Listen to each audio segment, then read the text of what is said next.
Doctor Edward Irala, usted tiene 15 minutos como máximo a fin de presentar, digamos, su propuesta de trabajo conforme a los ítems que le ha sido asignado por el Consejo de la Magistratura. El funcionario le va a estar indicando en una carpeta roja la finalización del tiempo. Una vez concluida su exposición, le serán formuladas las consultas pertinentes, doctor. Tiene la palabra, doctor Edward Irala. Sí. Buenos días a los miembros del jurado de honor. Buenos días, señor presidente y miembros del Consejo de la Magistratura.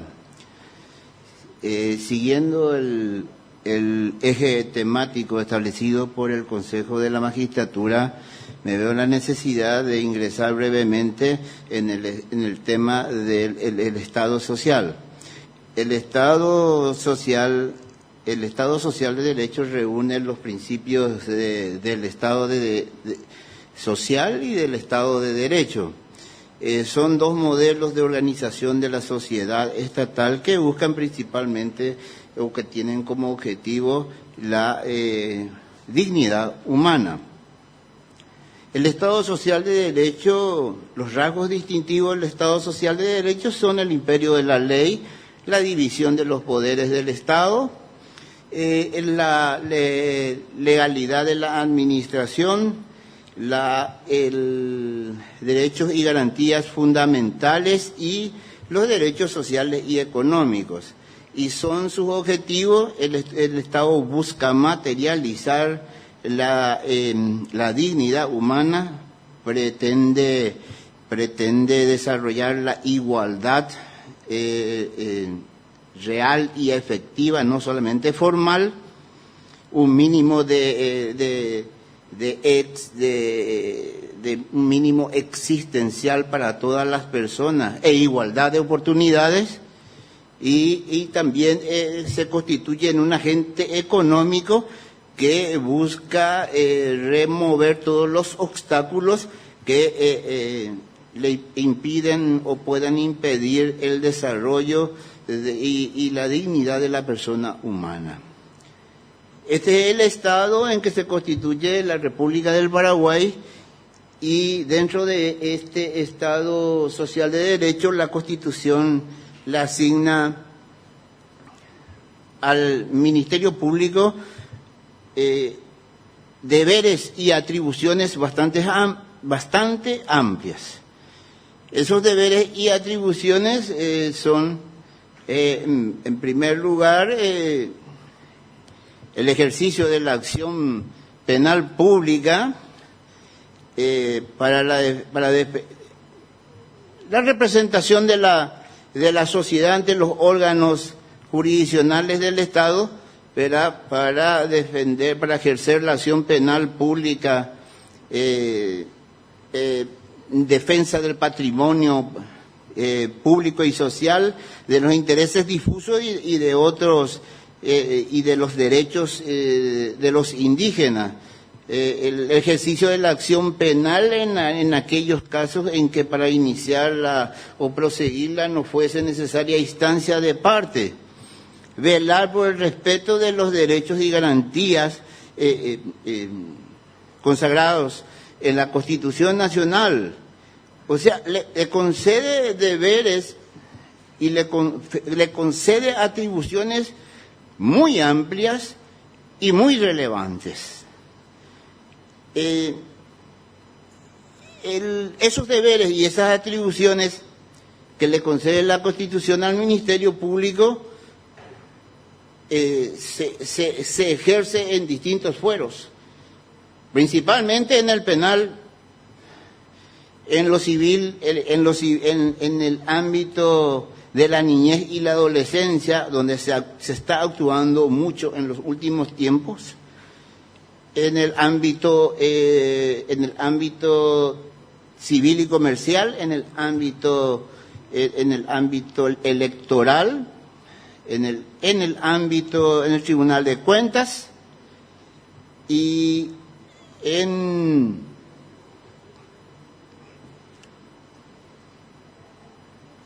Obviamente que el fiscal general del Estado también tiene intervenciones en otras acciones, como en el control de la constitucionalidad a través de su participación en las excepciones o acciones de inconstitucionalidad. Pero lo más importante en que está actuando en la actualidad el Ministerio Público, al que más tiempo, recursos le dedica, es al ejercicio de la acción penal.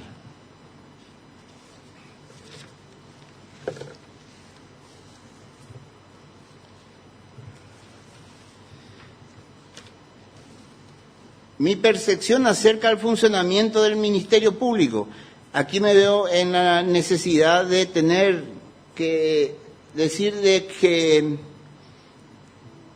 como agente trabajé con el viejo proceso penal, con el antiguo Código Penal, fui fiscal en el año 88, fiscal del crimen de Asunción, y luego fiscal multifuero y síndico de quiebras de la circunscripción judicial de Itapúa, juez de primera instancia en lo criminal y correccional del menor y miembro del Tribunal de Apelaciones de la circunscripción judicial de Itapúa. En ese tiempo trabajábamos en el ámbito penal con el antiguo proceso penal, el inquisitivo, el Código de Procedimientos Penales de 1889 y el Código Penal de 1910, de Teodosio González. Posteriormente, decido volver a la institución que realmente creo que pertenezco y a la función que siempre desarrollé con una gran pasión y dedicación, el Ministerio Público, y lo hago en el nuevo Ministerio Público de la República del Paraguay, que comienza con la reforma del orden jurídico de la República del Paraguay, nuevo Código Penal en el 98, la entrada en vigencia del Código Procesal Penal en el año 2000, la Ley Orgánica del Ministerio Público, nuevo Ministerio Público y la ley de la niñez y la adolescencia, una avanzada ley de la niñez y adolescencia que tiene parte civil y parte de adolescencia penal. Esa reforma del orden jurídico penal de lo que hablábamos en la década del 90, no se ha completado hasta ahora. Salieron códigos muy importantes, y el último, el Código de Ejecución. Salieron códigos muy importantes como el Código Penal, el Código Procesal Penal, la Ley Orgánica del Ministerio Público, el Código de la Niñez y la Adolescencia y el Código de Ejecución. Aún faltan un Código de Contravenciones que puede ser penal o puede ser administrativo, y falta la reforma, obviamente falta la reforma de la Ley Orgánica Policial. Porque sin eso no va a poder funcionar el sistema penal que todos añoramos, ¿verdad? En el cual todos añoramos cambios sustanciales. Pero hay que también entender de que si no tenemos esas herramientas para que nos permitan esos cambios sustanciales, entonces las cosas se dificultan cada día más y van pasando los años. Y parece ser que lo que hacemos nunca es suficiente o siempre encontramos muchos obstáculos. Para nosotros es sumamente importante porque se presentan muchos hechos que posiblemente tengan que ser captados en un código de contravenciones porque ya no están esos hechos como configurativos de ningún tipo penal en el Código Penal. En el Código Penal quedaron los hechos punibles que atentan contra los bienes jurídicos más importantes.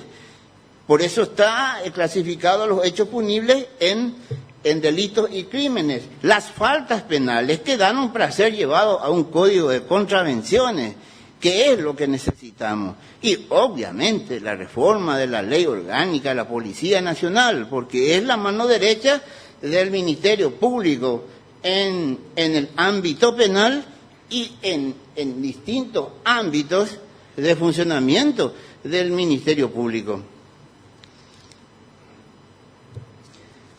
Y veo que de 2008 y mi reingreso al Ministerio Público de 88 y mi reingreso al Ministerio Público, el nuevo Ministerio Público del Paraguay, en el 2001 como fiscal adjunto, yo creo que si hacemos un balance, el balance va a ser positivo. Va a ser positivo porque desde el año 88 yo he visto el funcionamiento del Ministerio Público a nivel capital, a nivel central y a nivel país.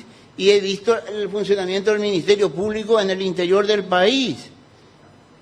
Y hoy en día las funciones que cumple el Ministerio Público son, se han multiplicado y son de tal relevancia que estamos prácticamente trabajando en todos los fueros, judiciales. Es cierto, con mayor dedicación, con mayor tiempo y recursos al fuero laboral, pero no es menos cierto que el ámbito de la niñez y la adolescencia estamos muy comprometidos y obviamente tenemos el objetivo de trabajar mucho en ese ámbito, y no solamente desde el punto de vista penal, sino desde el punto de vista de protección de la niñez y la adolescencia, cuyos datos estadísticos de abuso sexual, maltrato infantil y hechos de esa naturaleza son hoy en día realmente sorprendentes. Sorprendentes.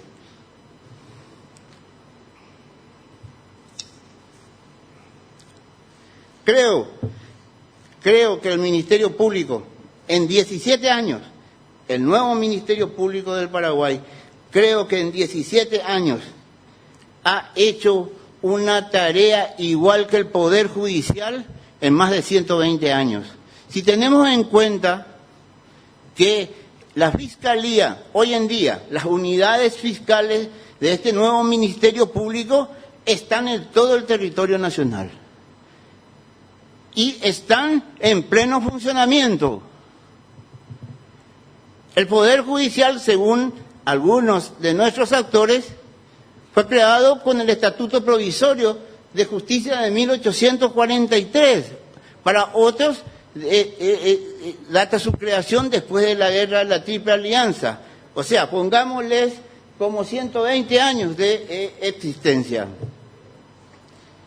Pero este nuevo Ministerio Público en 17 años ha hecho todo lo que escuchan, con sus cosas positivas y también con sus cosas negativas, porque sí hay cosas negativas y que hay que corregir, sí hay que buscar mejorar la organización y el funcionamiento del Ministerio Público en todo el país.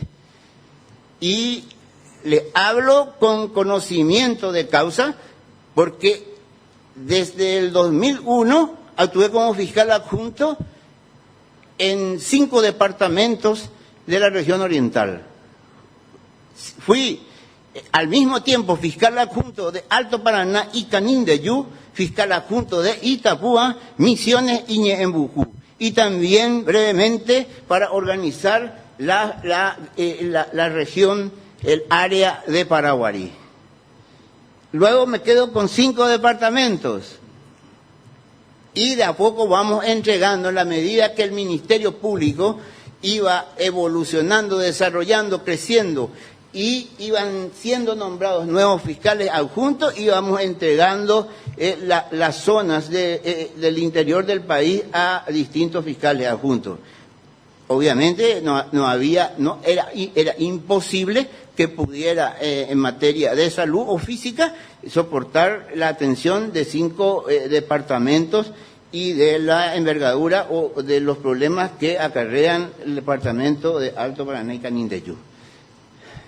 De hecho, que eso fue un gran desafío que, bueno, formó mi personalidad y probablemente también mi presión alta, pero que lo tengo bien controlado.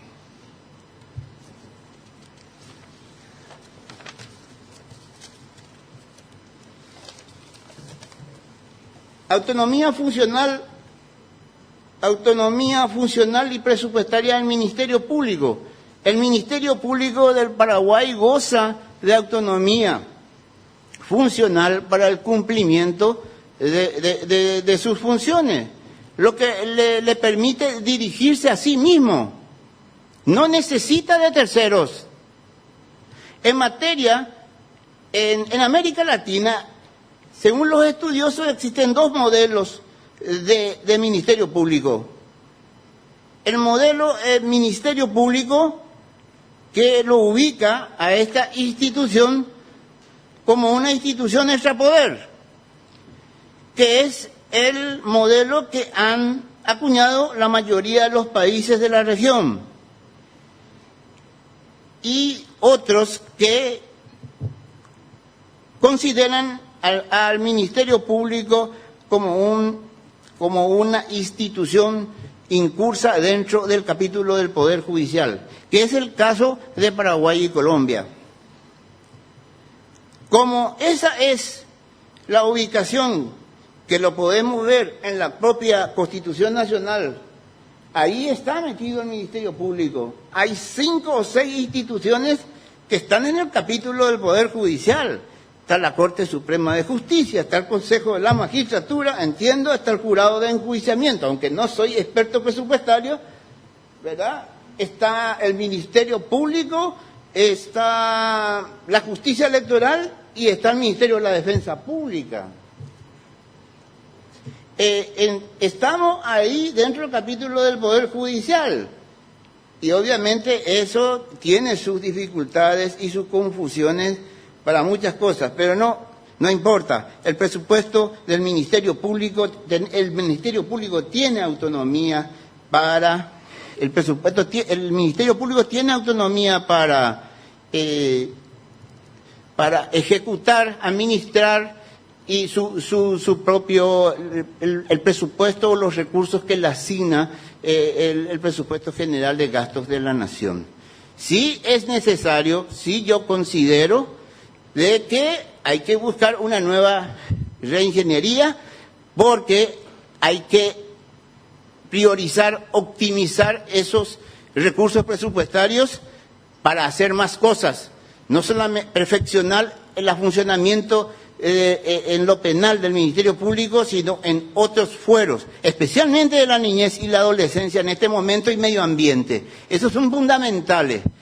Y por último, creo que me está mostrando tarjeta roja.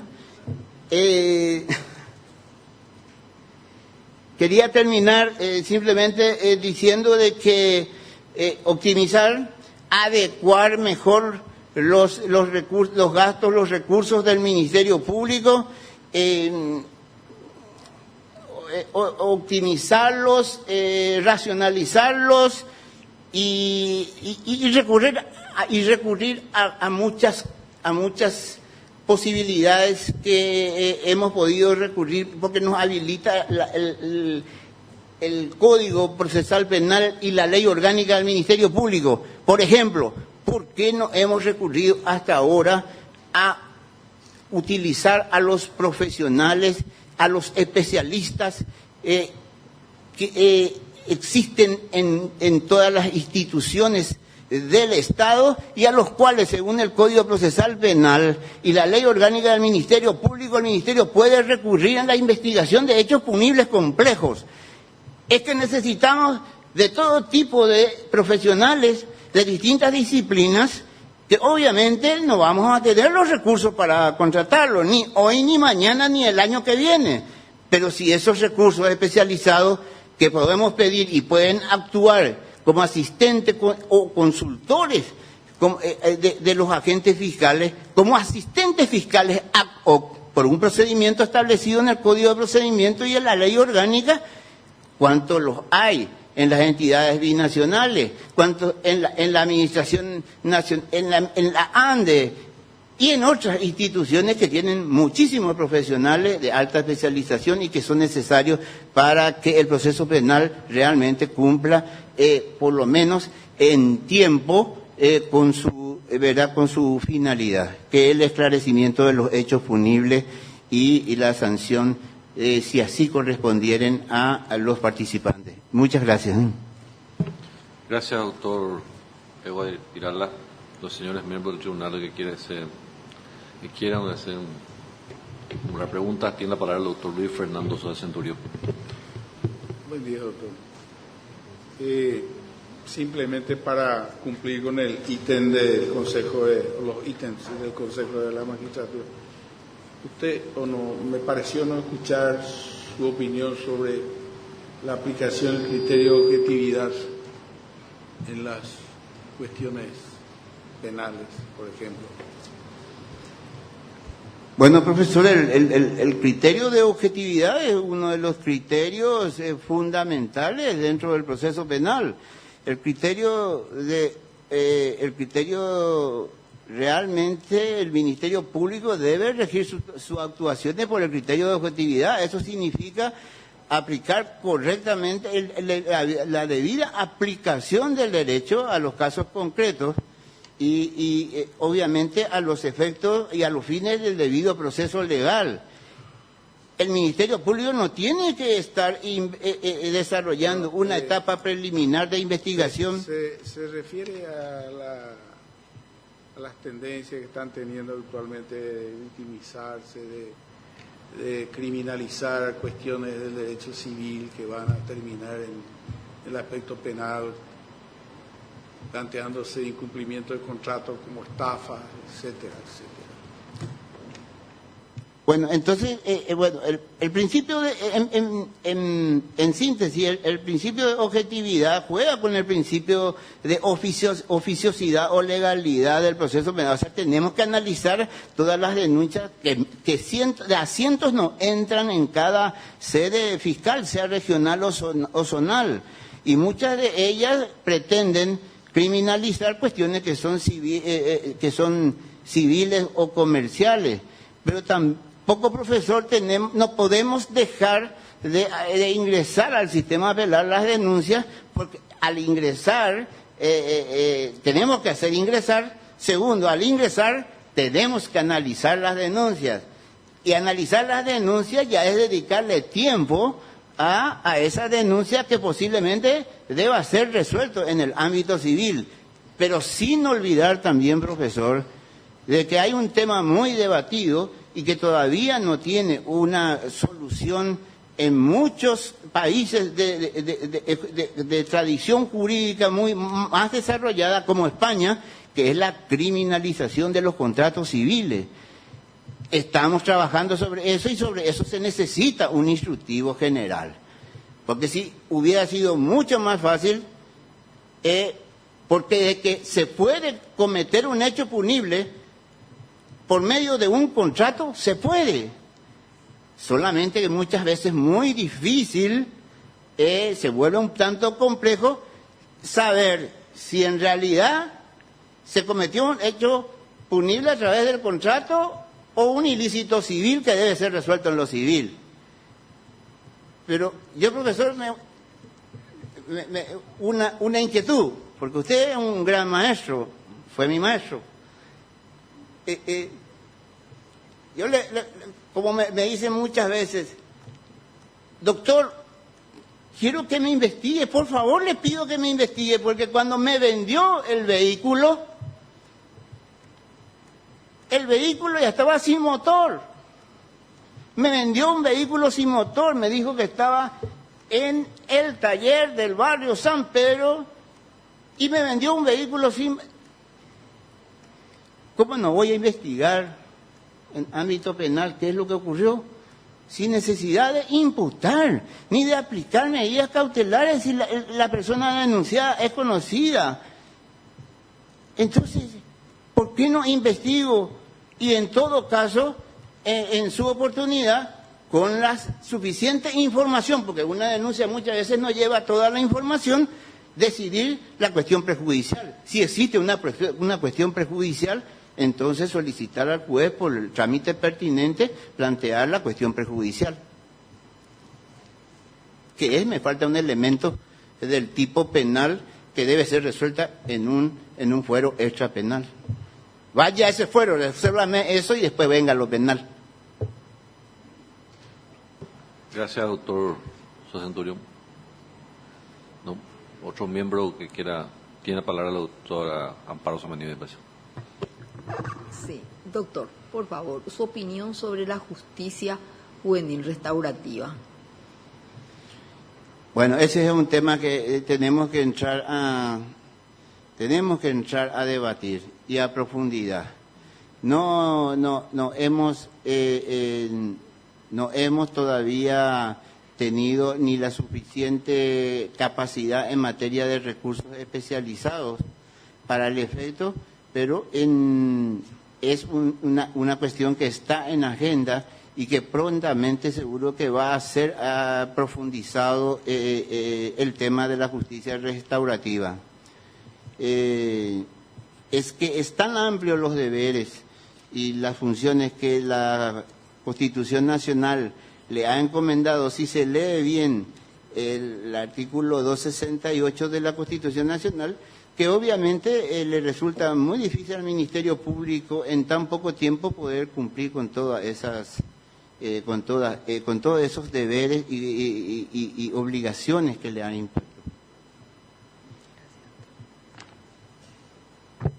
Gracias, doctora. Tiene la palabra el doctor Damián Pérez Cona. Gracias, profesor. Aunque vaya en contra de la Fiscalía como carga, ¿qué criterio tiene la reinclusión de varios de los hechos punibles que han de ser perseguidos solamente a instancia de parte o por querella privada, que vuelvan a acción pública? Porque ese artículo del Código Procesal que determina la lista de hechos punibles perseguibles solamente por querella de parte y varios otros a instancia de parte, y que anteriormente eran de acción pública, aunque vaya a ser una carga para el Ministerio Público, es un poco una desprotección a la víctima. La víctima que no tiene medios para instar o para querellar varios de esos hechos, ¿qué criterio tiene con esa reinclusión? Reitero, por más que sea una carga enorme para el Ministerio. Soy vecino de 12 metros de una fiscalía y de otra fiscalía me separa una cuadra. Veo la restricción gigantesca que tiene, hasta de espacio. Me consta, veo que si tiene un criterio formado acerca de ese punto. Profesor, el Código Penal paraguayo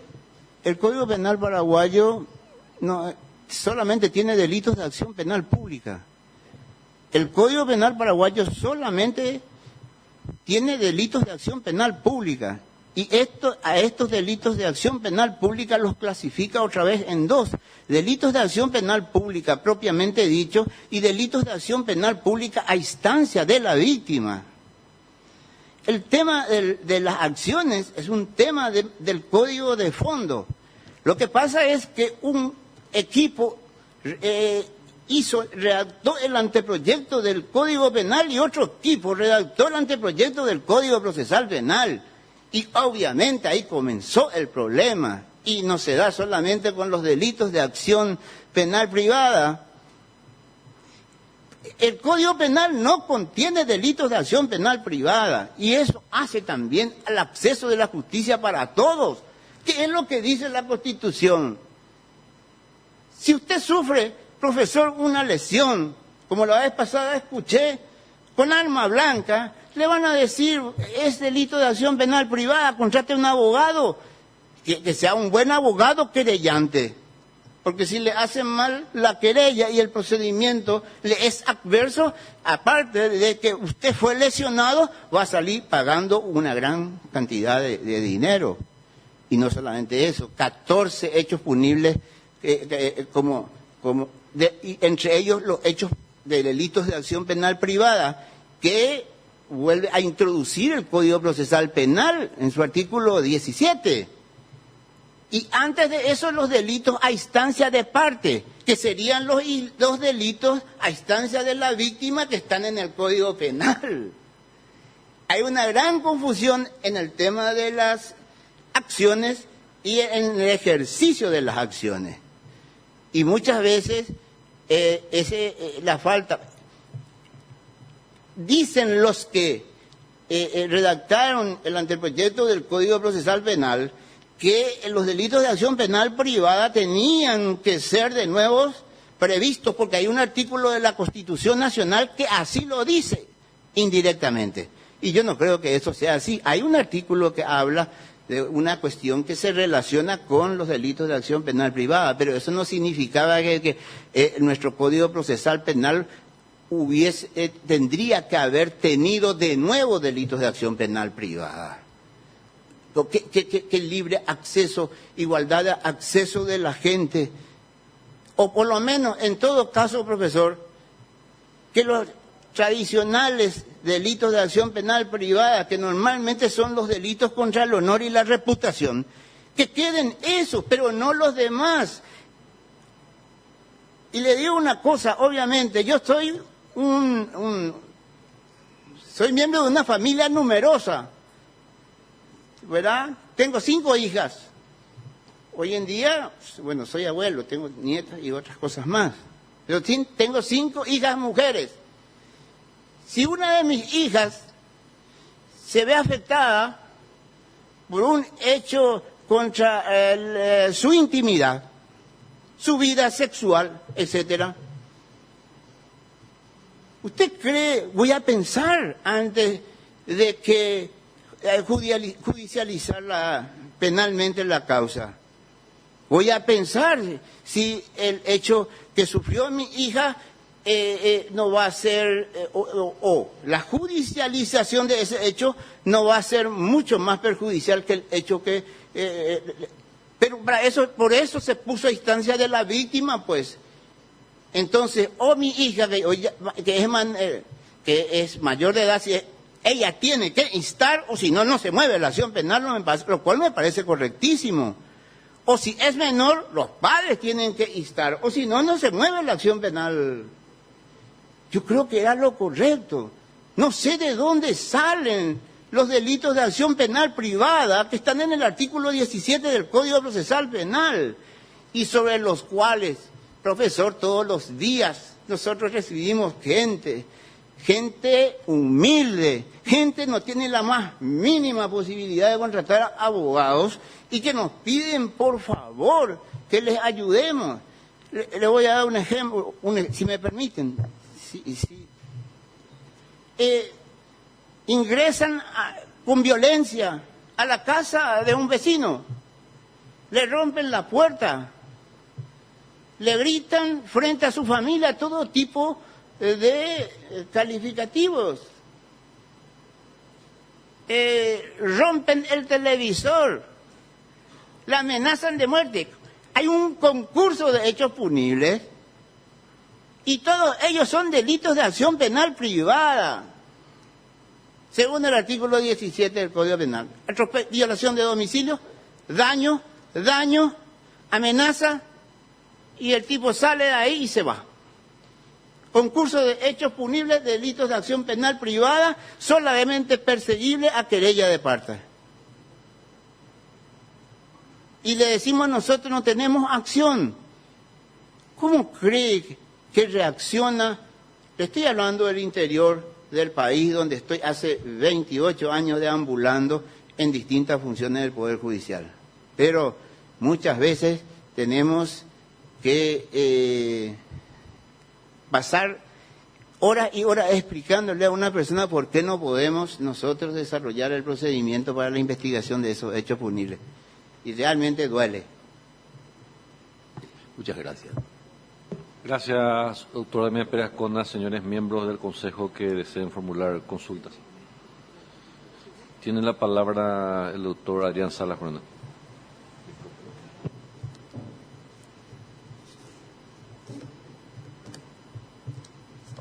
Buen día, doctor Irala.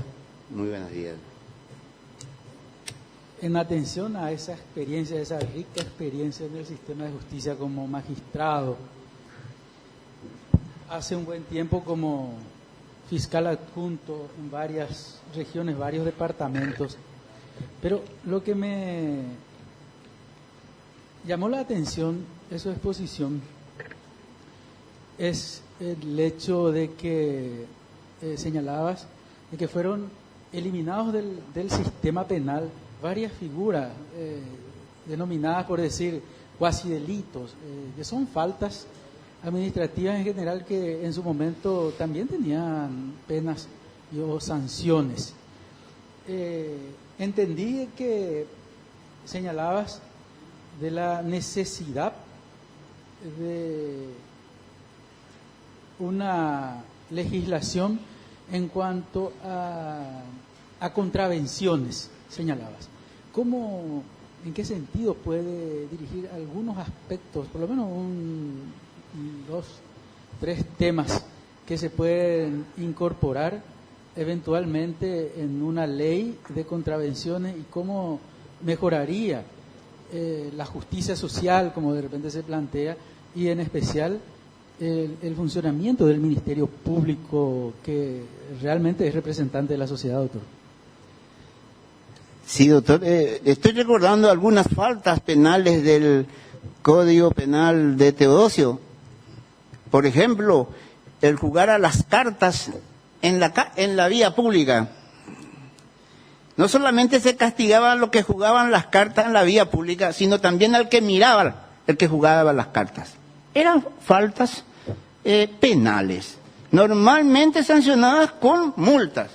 Y cosas como esas, que eran castigados, que no sabemos muy bien cuál era el bien jurídico protegido. En todo caso, doctor Salas Valle, la idea es que esos hechos, que si deben ser castigados, si deben permanecer o deben ser eliminados vayan a un código de contravenciones que podía ser penal o civil. Y la segunda parte del Código Penal de 1910 le da a usted una serie de hechos similares a eso que le estoy diciendo, que eran faltas penales, que hoy en día están desplazados del Código Penal que está vigente, porque el Código Penal que está vigente clasifica los hechos punibles en delitos o crímenes, y crímenes. Discutible o no discutible, pero así lo califica. Una de las clasificaciones de los hechos punibles en el nuevo Código Penal es delitos y crímenes. Crímenes, pena privativa hasta 5 años de libertad. Crímenes, pena privativa superior a 5 años privativa de libertad. O sea, ya no existen faltas. Hay delitos y crímenes en el nuevo código. En el anterior código, el código que llamábamos de Teodosio, los hechos ilícitos estaban clasificados en delitos y faltas. Y las faltas quedaron en su momento, cuando discutíamos y debatíamos todas estas cuestiones en la década del 90 y soñábamos con la reforma del orden jurídico penal del Paraguay,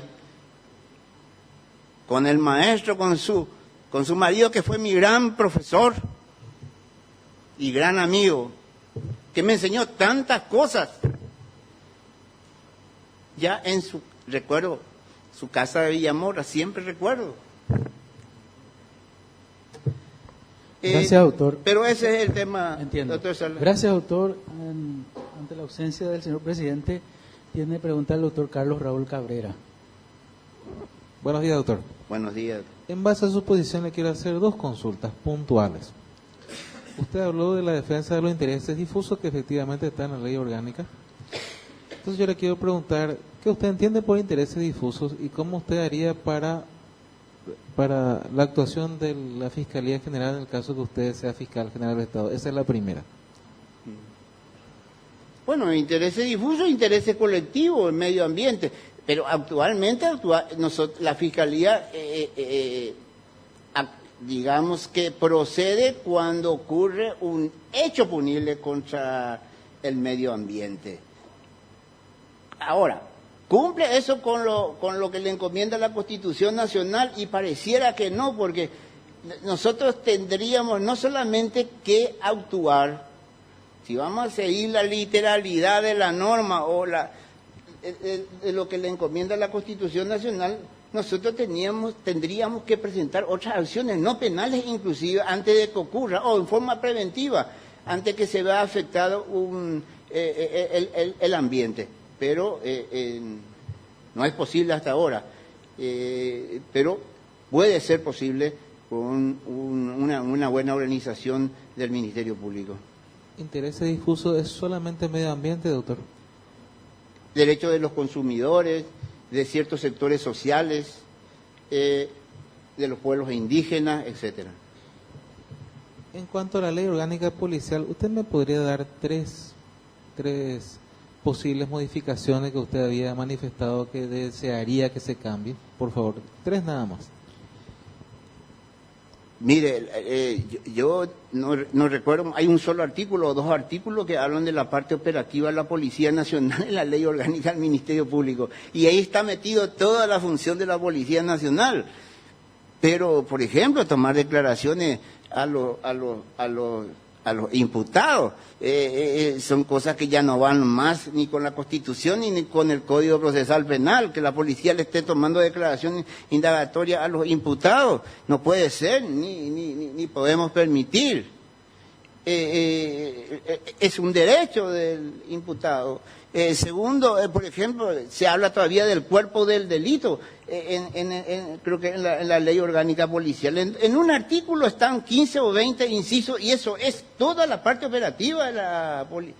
Y la mayoría de lo que se dispone en esos incisos ya entran en contradicción con el Código Procesal Penal. Obviamente, la ley orgánica policial es de 1994, si mal no recuerdo, y el Código Procesal Penal es del 2000, 6 años después. Hay contradicciones, pero hay incluso, no sé, cuerpo del delito. El cuerpo del delito era parte del antiguo Código Procesal Penal, que fue eliminado por los problemas que tenía.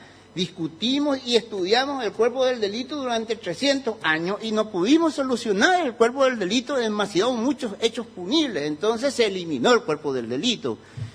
Y en su reemplazo aparece, bueno, podrían ser los elementos objetivos del tipo en el nuevo Código Penal. Pero todo eso está todavía en la ley orgánica policial. Y además todo el resto de la ley, doctor, es cómo se organiza la Policía Nacional, el estatus que tiene, jerarquías. Hace falta una nueva ley orgánica policial. Y eso lo venimos diciendo a la clase política desde hace mucho tiempo. Desde que el Código Penal entró en vigencia en noviembre de 1998 y estábamos preparándonos con lo que teníamos, porque no teníamos casi nada, y nos jugamos para pasar a una etapa superior. Estábamos esperando la vigencia del Código Procesal Penal, le decíamos de inmediato tiene que venir la ley orgánica del Ministerio Público, porque el Ministerio Público con el nuevo proceso penal se separa del Poder Judicial, que nos echaron. Ustedes se recuerdan, maestro, que nos echaron del Poder Judicial al Ministerio Público. Teníamos que estar afuera ya, no formábamos parte ya del Poder Judicial. Y nos fuimos a los lugares que podíamos irnos en ese momento. Y hacíamos justicia, porque lo mismo uno puede hacer justicia desde cualquier lugar. Si ustedes ven cómo comenzaron algunas fiscalías zonales, como la de San Pedro del Paraná, y bueno, pusimos una casa vieja, ladrillo sobre ladrillo, y luego le pusimos un techo de zinc, y así comenzó la Fiscalía Zonal de San Pedro del Paraná, por ejemplo. Porque en muchas fiscalías zonales del interior, en 5 departamentos, estuve en la gestión de su habilitación y en la pelea de los recursos presupuestarios para los mismos. Gracias, doctor Cabrera. Gracias, doctor. El doctor Claudio Baqueta tiene alguna pregunta. Buen día, doctor Irala. Buen día, doctor. Doctor, usted es fiscal adjunto del 2001, hace 16, 17 años más o menos. ¿Cómo haría para asegurar el acceso del justiciable al Ministerio Público? En la capital existen las barriales. No sé si usted está de acuerdo con eso o tiene alguna otra propuesta para que los ciudadanos tengan ese acceso directo al Ministerio Público. Por respeto a los que han trabajado en la organización, en esa forma de organización de las fiscalías en Asunción, yo prefiero no opinar de Asunción, pero sí le puedo hablar. Hace 28 años que me han enviado al interior y estoy en distintos cargos y funciones judiciales, estoy en distintos departamentos. Pero en el interior del país yo le puedo hablar de la creación de las fiscalías zonales. Porque alguien me contó que habían dicho de que hay barriales en Asunción, pero no hay barriales en ningún lugar, en otro lugar del país. Y obviamente no puede haber barriales en el interior del país. En el interior del país se tiene que pensar o en distritos y normalmente hay una fiscalía zonal por cada 2 o 3 distritos. Para no irme a Ñembucú o a Ñembucú, en su momento cuando era fiscal adjunto de Ñembucú, ¿qué era lo que no encontrábamos nada y los problemas eran de abigeato y los vuelos clandestinos, las pistas clandestinas? 31 pistas, 21 clandestinas, a orillas del río Paraná, abigeato y otros hechos punibles. No teníamos fiscalías zonales, teníamos solamente la Fiscalía Regional de Pilar. Entonces decíamos, ¿cómo investigamos los hechos punibles que ocurren en Alberdi, Villafranca y Villa Oliva? Que son en Bucú. Y vinimos a buscar un lugar. Y bueno, no teníamos para pagar, pues veníamos a buscar y le decíamos a las autoridades, ¿ustedes quieren tener una unidad fiscal? Queremos, doctor, queremos, ayúdennos. Encontramos libre en ese momento, porque yo no habilité esa fiscalía, pero sí gestioné, el ex Banco Nacional de Fomento. Espectacular. Comenzamos a hablar. Bueno, se comenzó la Fiscalía Zonal de Alberdi, que obviamente atendía con el juez de paz, porque hay unas leyes que le hacen o le obligan a trabajar a los agentes fiscales, donde no hay jueces penales de garantía, trabajan los agentes fiscales con la Policía Nacional y los jueces de paz. Es una ley que poco se cumple. Hay lugares que se cumple mucho y en otros lugares no se cumple. Porque hoy los jueces de paz son todos abogados y muy buenos abogados. Y son jueces de paz en lo civil, comercial, laboral y penal. Bueno, por ejemplo, en Ñembucú lo primero que hicimos es, porque no hay camino entre Pilar y Alberdi, y venían en la lancha de la naval cuando había combustible. Entonces, el tema, crear una unidad fiscal con la ayuda de la comunidad y las autoridades de la comunidad. Y después fue la creación de Laureles, General Díaz, y no sé si hoy en día otros más, porque después yo abandono Ñembucú, ¿verdad? Después de informar a la DINAC, ¿verdad?, cuántas pistas clandestinas había en Ñembucú y si tenía conocimiento, y le enviamos con las coordenadas de las pistas, porque es la DINAC la que tiene que intervenir primero, y después nosotros en todo caso.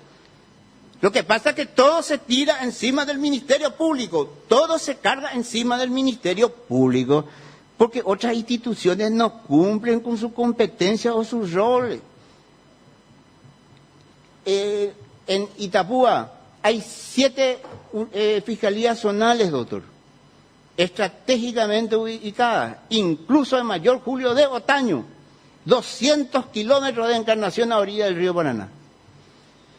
Y todo está estratégicamente calculado, porque al pasar ahí el límite con Alto Paraná, está la Fiscalía Zonal de Iruña, que también hemos gestionado en su momento.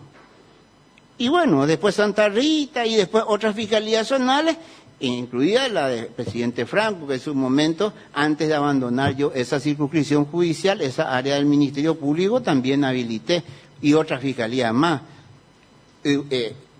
Volví a rehabilitar Iguazú, San Alberto, peticioné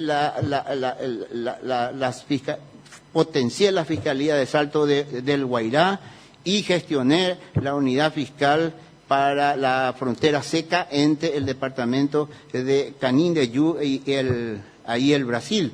En ese momento poníamos 3 lugares como posibles lugares de habilitación de esa fiscalía zonal, uno de ellos era Corpus Christi, el otro era Corpus Christi, Ipenjú, y hay otro distrito ahí en el... Creo que hoy está funcionando en Corpus, sí, pero hace tiempo también que ya eso quedó a cargo de otros fiscales adjuntos. Obviamente, y la fiscalía que quedó por el camino, que fue Catuete. Gracias, doctor Claudio Baqueta. Tiene la palabra el doctor Cristian Crijoy. Buen día, doctor. Buen día. A lo largo de estas audiencias se habló mucho de las fiscalías adjuntas. Inclusive algunos fiscales, postulantes, agentes fiscales, se quejaban de que no ven a sus fiscales adjuntos. Claro que no era de su zona, ¿verdad? ¿Cómo usted hace operativa su fiscalía adjunta y cómo mejoraría desde la Fiscalía General la tarea de los fiscales adjuntos? Y el sistema de control se tiene que coordinar y se tiene que potenciar los sistemas de control. No hay otra forma y se tiene que tecnificar eso. Pues nosotros estamos probando hoy en día lo que se llama el control de línea. El control de línea es directamente que yo desde la Fiscalía Adjunta pueda controlar cada expediente que tramita en todo el área 5 del Ministerio Público, que es el departamento de Itapúa, 30 distritos. Pero obviamente que tenemos problemas para poder controlar los expedientes de la Fiscalía Zonal de Alto Verá, porque ahí las señales de no sé qué problemas tienen, no entiendo. Yo hay muchas cuestiones tecnológicas que me han pasado encima, pero cuando me explican los técnicos sí entiendo, pero en Alto Verá hay un problema de contacto porque ni siquiera el FAC puede salir, entonces entramos en un tema de... Pero es el control de línea que pueden, y también el mayor Julio de Otaño, a pesar de que ahí las comunicaciones han mejorado mucho en los últimos tiempos.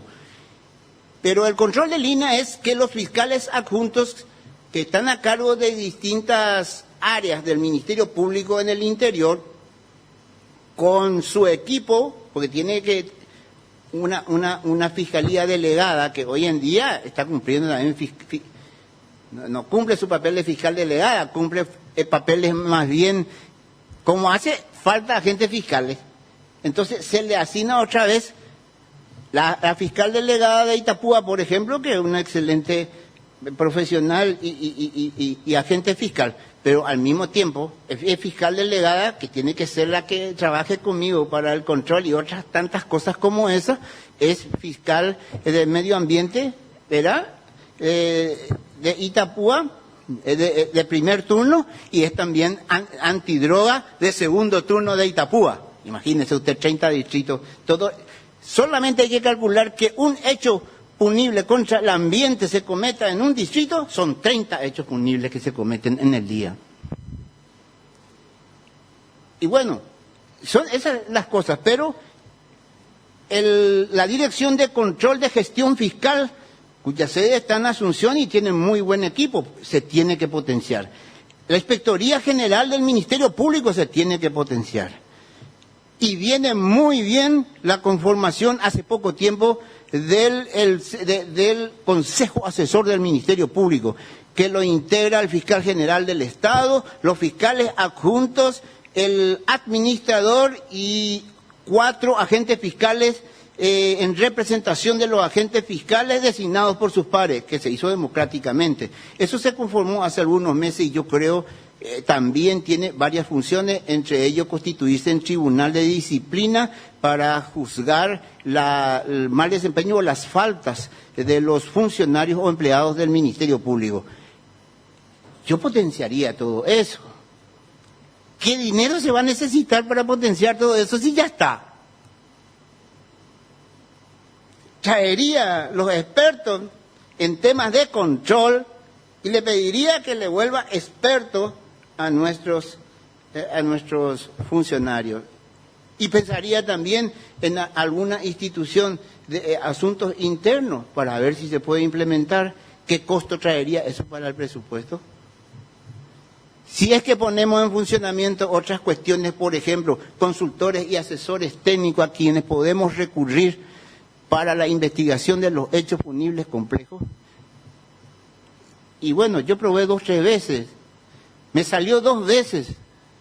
Profesor, una vez tenía un llamado equipo decodificador que supuestamente servía para desencriptar las señales encriptadas de los satélites que tenían que ser pagadas y no sabíamos nosotros, ni aduana, ni nadie, si eso realmente era un aparato que podía desencriptar las señales, etcétera, etcétera. Necesitábamos que un ingeniero en comunicaciones, un ingeniero en informática y un ingeniero en electrónica, creo que era. Buscamos y encontramos un convenio marco que teníamos firmado, Ministerio Público, Universidad Nacional de Itapúa. Le llamo al rector y le digo, quiero hacer uso del convenio que tenemos. Necesitamos la asesoría de un informático muy bueno que dice que es profesor de la Universidad Nacional de Itapúa. Uno de los profesores nos facilitó. En 30 minutos el ingeniero entró en 45 lugares con el aparato ahí desarmado. No sé en qué lugar entraba en internet.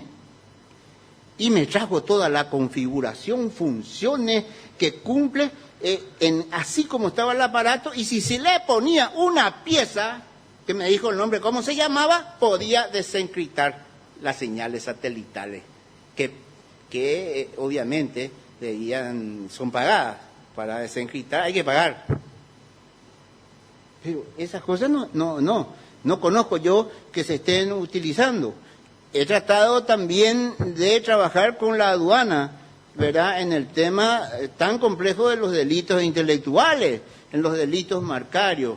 No he podido trabajar porque se cambia. Cada vez que vamos a implementar los acuerdos que llegamos, bueno, se cambia el director o la directora general de aduana. La última vez que lo intentamos fue con la doctora Rocío Vallejo, que creo que está postulada para fiscal general del Estado. Gracias, doctor. Ya no hay preguntas de los miembros. Le voy a dar lectura a algunas preguntas que hemos recibido en la mesa del Consejo. Su opinión sobre el proceso de nombramiento y remoción de agentes fiscales y fiscales adjuntos. Mi opinión es lo que le piden. Su opinión sobre el proceso de nombramiento y remoción de agentes fiscales y fiscales adjuntos. Bueno, en los últimos tiempos indudablemente hubo una mejora sustancial, yo diría. Estaba atrasado los nombramientos de fiscales y fiscales, bueno, de fiscales estaba atrasado 8 años. Creo que esos 8 años casi se puso al día en los últimos tiempos. Ahora sí, hay una cuestión que no puedo dejar de decir. La composición del Consejo de la Magistratura, igual que el jurado de enjuiciamiento de magistrados, está en la Constitución Nacional. Y yo sé la experiencia de otros países que les costó mucho llegar a una composición que pueda realmente obrar con la imparcialidad que debiera obrar, por ejemplo, un jurado de enjuiciamiento de magistrados que es juez de jueces. Es juez de jueces. Y ahí no podemos pensar. España modificó 6 veces su jurado o su consejo, creo que. Perú la misma cosa, que son países con mayor tradición jurídica. Pero nosotros no podemos modificar no podemos modificar su Consejo Presidente porque eso está establecido en la Constitución Nacional, por lo que necesitamos la reforma de la Constitución Nacional. Pero yo diría de que debería haber un componente, por ejemplo, del Ministerio Público, porque ustedes nos examinan, el Consejo de la Magistratura nos examinan, analizan nuestros méritos,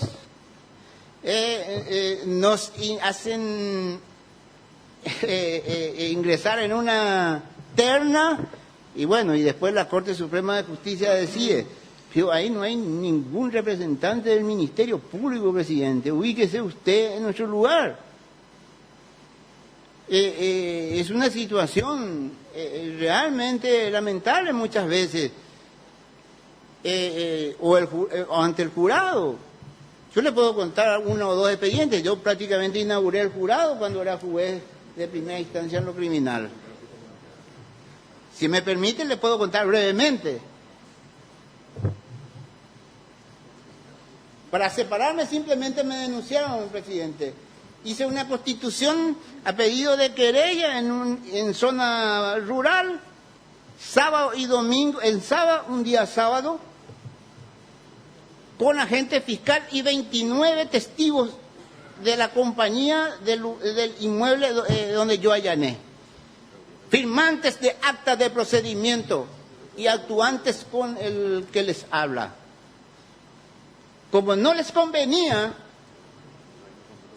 ese juez que se fue a hacer todo el procedimiento y lo terminó en el día, porque en el día terminó el procedimiento. A las 7 de la noche estaba terminado el procedimiento. ¿Qué es lo que había más? Investigar si había flagrancia. Las personas denunciadas fueron encontradas en su interior y armadas. Se terminó prácticamente el proceso. Eso fue un sábado. El lunes yo ya estaba denunciado en el jurado de enjuiciamiento magistrado por 5 comisión de hechos punibles y 7 mal desempeño de funciones. Obviamente que lo que me querían era desplazar.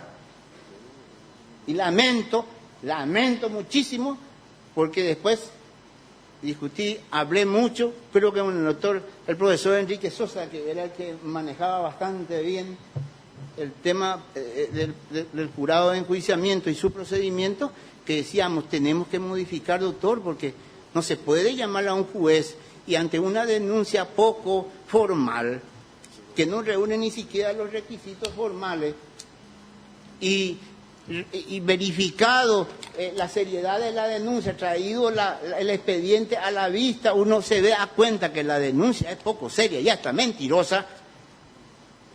Y le decía el artículo 13 o 14, el profesor decía, se dispondrá lo que corresponde. ¿Y qué era eso? Si la denuncia no reunía los requisitos y era poco seria.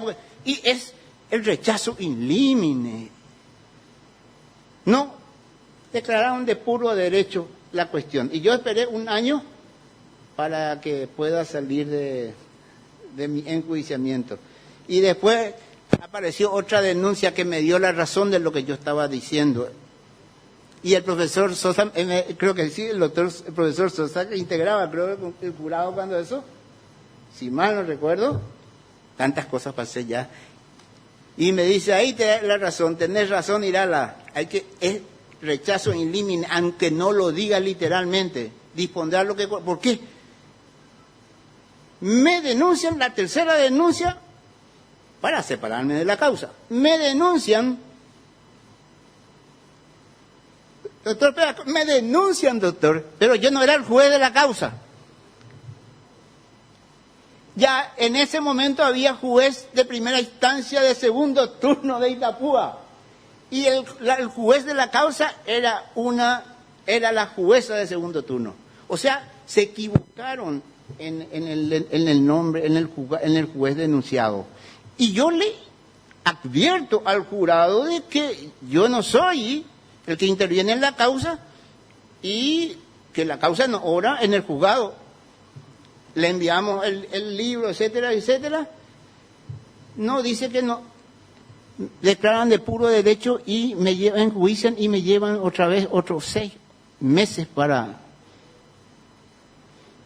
Y bueno, Hoy seguimos pasando todos esos riesgos y esas situaciones y no tenemos una persona integrante, por ejemplo, del jurado, y a mí me gustaría que se piense que también sería bueno que el Ministerio Público tenga por lo menos un representante, sin perjuicio de otras representaciones que sean necesarios o convenientes, se le tenga en cuenta al Ministerio Público para que conforme el Consejo como el jurado de enjuiciamiento. Gracias, doctor. Le voy a hacer la siguiente pregunta, pero quiero rogarle un poquito más de brevedad en su respuesta. ¿Considera que el Ministerio Público tiene un adecuado control de gestión? En su caso, ¿cómo lo implementaría usted? Ya hablé, pero es potenciar el sistema, que es control de auditoría, control de la gestión fiscal, Inspectoría General del Ministerio Público, que funcione bien el Consejo Asesor y seguir probando el llamado control de línea, que va a servir para poder saber en realidad cómo se desarrolla, cómo funciona cada unidad fiscal. Pero escuché mucho de esto, pero lo que nunca se habla es cuántos funcionarios tiene que tener una unidad fiscal, señor presidente. No escuché en 2, 3, no escuché. ¿Cuántos funcionarios tiene que tener una unidad fiscal? Desde 2000 venimos buscando cuántos funcionarios y qué tipo de funcionarios debe tener cada unidad fiscal. Y en su momento hablábamos 3, 2, 1, 3 asistentes fiscales, abogados, penalistas, 2 secretarios y 1 auxiliar. Después se estudió 4, 3, 2, 1. 4 asistentes fiscales, 3 secretarios fiscales y creo que 2 auxiliares y 1 ordenanza, algo así. Ninguno de ellos se decidió nada. Hoy tenemos unidades fiscales que no cuentan con esos funcionarios, pero cuentan con 600, 700, 800 expedientes. Entonces, hay que pensar también en definir qué cantidad de funcionarios mínimamente debe tener cada unidad fiscal. O si no, vamos a ser sumamente injustos. Es muy fácil controlar, exigir y exigir, pero no le damos a nuestras unidades fiscales los mínimos funcionarios que requieren para su buen funcionamiento. Celeridad y eficacia. ¿Cómo se va a leer? Yo leo mañana, tarde y noche, profesor, querido profesor, yo mañana, tarde y noche leo los expedientes. Con mis relatores, menos mal que los tengo, que son 4. Semana Santa, Año Nuevo, Navidad, una parte de mi familia está aquí, me esperan para cenar y ahí abandono la lectura de los expedientes. Y todas esas cosas. Gracias, doctor. La siguiente pregunta. ¿De qué forma el Ministerio Público controla la uniformidad de criterios entre los distintos fiscales adjuntos? ¿Me puede repetir, por favor? Sí, le vuelvo a leer. ¿De qué forma el Ministerio Público controla la uniformidad de criterios entre los distintos fiscales adjuntos? Bueno, no hay una forma así formalizada, digamos, la concentración de relatores fiscales en un gabinete fiscal que está a cargo del fiscal general del Estado, que son los que en Asunción leen los expedientes de muchos fiscales adjuntos, especialmente los que están cerca de Asunción, de alguna manera implica uniformidad de criterio, porque ahí no se puede, en casos similares, dictaminar en forma diferente. Yo por la distancia, 380 kilómetros, que son realmente 400, cuando ustedes llegan a Encarnación, gracias a Dios tengo 4 relatores fiscales que son los que me leen mi expediente y están en contacto permanente con los relatores aquí del gabinete fiscal para saber qué criterios tenemos sobre las cuestiones discutidas, debatidas y no aclaradas, ni confusas en la legislación, no aclaradas por la doctrina ni por la jurisprudencia. Pero la forma de solucionar de inmediato eso es a través de los instructivos generales y particulares, ¿verdad?, que tiene que dictar la Fiscalía General del Estado. son instrucciones generales y particulares, y con eso se soluciona. Si hay discusión de los efectos de la desestimación de la denuncia, que salga un instructivo general. Gracias, doctor. La siguiente pregunta. ¿Qué capacidades tiene usted para cumplir con todas las propuestas que ha mencionado en su exposición? Bueno, yo creo que ya he hablado, no estoy acostumbrado a hablar de mí mismo, pero creo que ya he mencionado aquí, porque me obligaron, me dijeron, vos no estás en Asunción hace 28 años, Edward, y los paraguayos tenemos flaca memoria. Ya nadie te recuerda en Asunción. Y entonces me dijeron, tenés que hacer una introducción, por lo menos, de cuáles fueron las funciones que cumpliste. Y bueno, ya lo hice, todas las funciones que cumplí, y con más de 25 años posiblemente en la función, en la Administración de Justicia. Gracias, doctor. La siguiente pregunta. Nunca, como juez y como camarista, nunca una resolución me fue revocada, ni por el superior, ni por la Corte Suprema de Justicia. Es más, cuando era fiscal del viejo proceso, y no se hacía mucho, yo lo hacía, apelaba a las resoluciones de los jueces de primera instancia, que yo consideraba erróneas.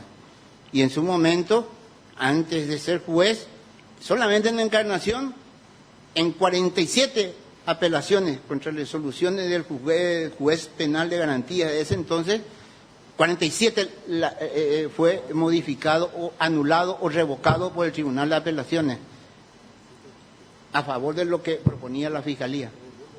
Gracias, doctor. La siguiente.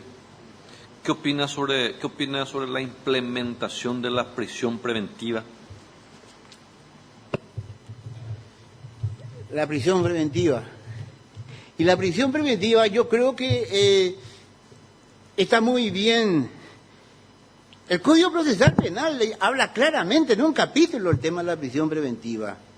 Y dice que va a ser la excepción, ¿verdad? Y que la regla es litigar en libertad, bajo las limitaciones, condiciones, como...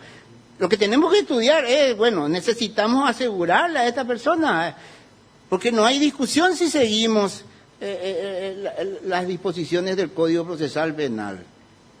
Y además, la eterna discusión, como vamos a continuar, si el procesado es inocente hasta que recaiga sentencia, ¿cómo es que podemos eso entender si está en el Cerezo, o está en la Cumbú, o está en alguna de las cárceles públicas?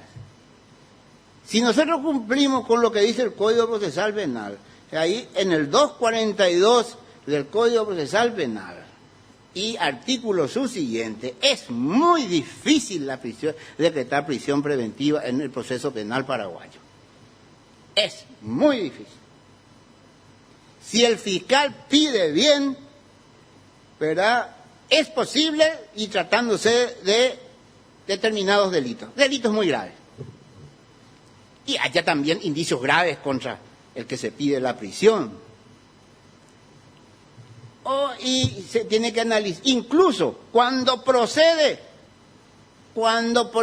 la prisión preventiva, le dice el Código Procesal Penal al juez, si el juez preferirá disponer una medida sustitutiva o alternativa de la prisión preventiva, disponiendo de las medidas precautorias para que el procesado no pueda huir de la justicia.